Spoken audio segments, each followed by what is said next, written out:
So you have made it out of the terrible or terrific twos. But now, at age 3, what does this have to offer for you and for your child?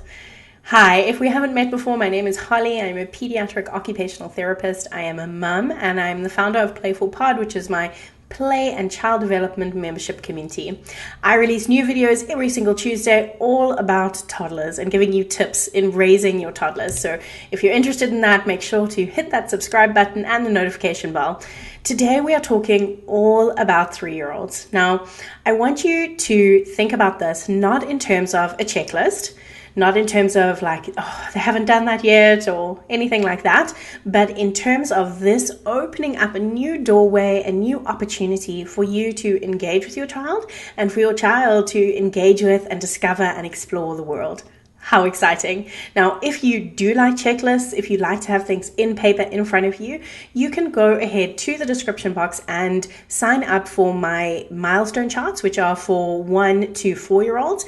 And in there, it really does cover in each area of development what we, generally expect to see children developing by the time they reach a certain age.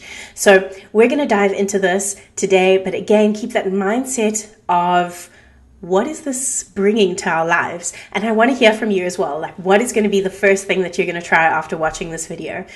Now, let's think about this age 3 as a year of more definition, like more refined. So we see it in those first 2 years that our children develop so many new skills.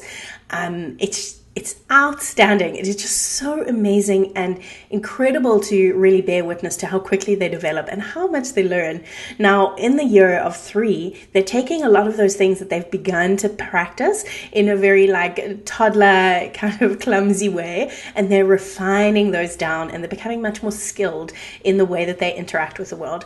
So the first way that we can see this happening, and this is a big part of being 3, is in social play.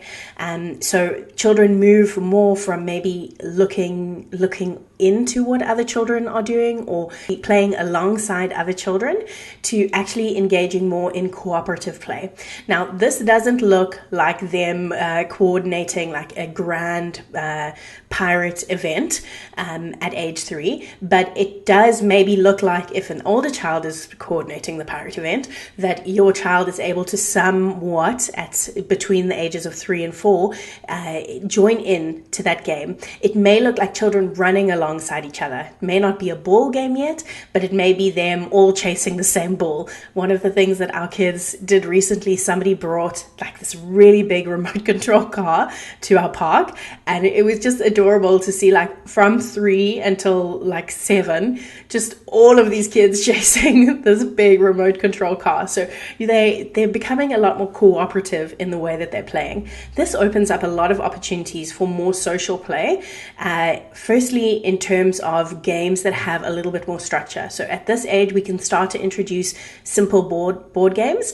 I can drop a link down in the bottom as well with the recommendations that I have for board games for this age.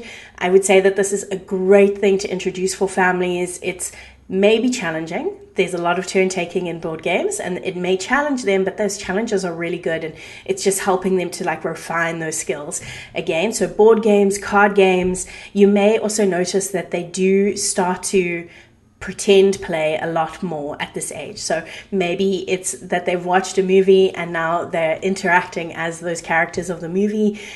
Maybe it's that they're wanting to do more dress up play, or that they're pretending that they're flying, or even pretend play within like their dolls, that the dolls become animated as different characters.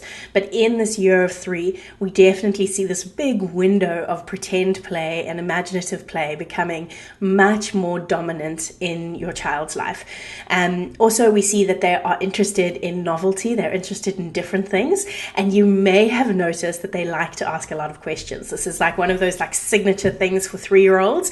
I swear with my son, he like turned 3, he woke up on his birthday and the word why came for the first time, and it like within a month, I think I heard the word why 1,000 times. It was so many whys. But this is like a trademark of the 3-year-olds, because they are much more interested in novelty, interested in the world. And often it can feel like a little bit flabbergasting when they're asking you so many times why, especially on the same thing, or why or what. It doesn't have to only be why.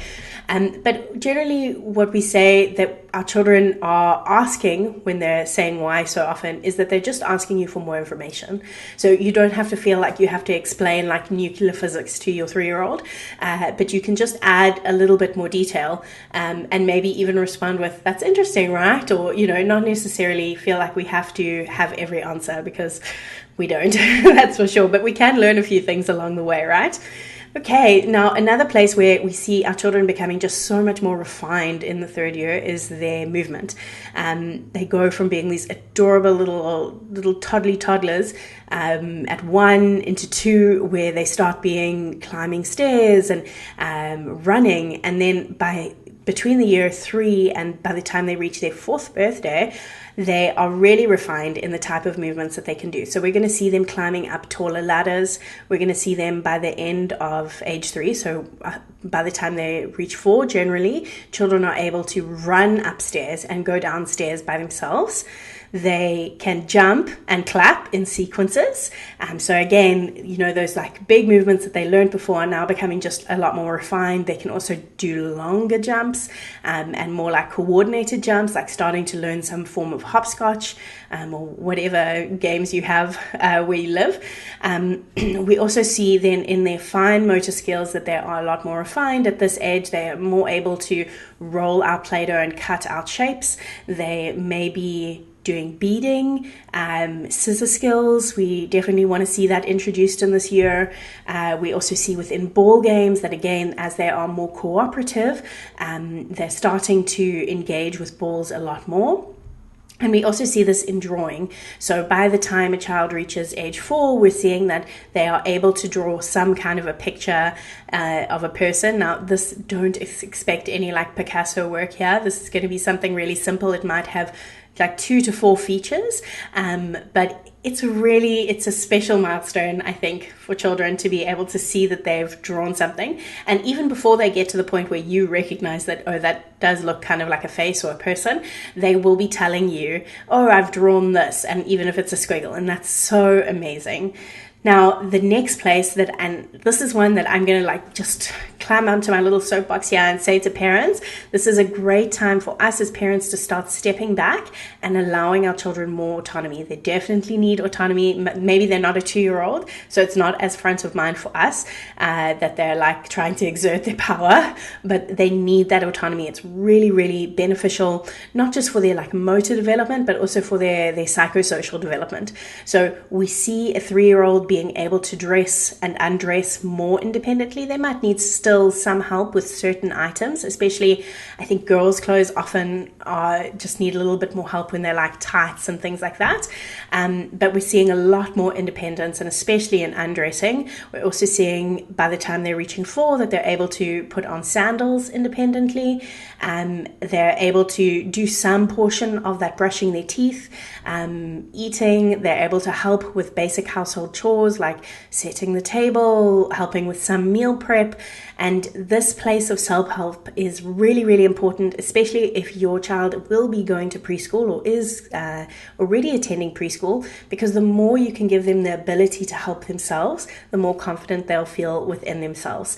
Now, I want to know, as you were listening to this, what idea you came to your mind and you were like, yes, I'm so excited to offer that to my child. I'm so excited that we get to walk through that doorway and have that ability to do that as well. If you are wanting to look more at specific skills, I'm going to link here a video that I did about drawing with a 3-year-old, and you'll just get a picture of some ideas that you can use in your drawing.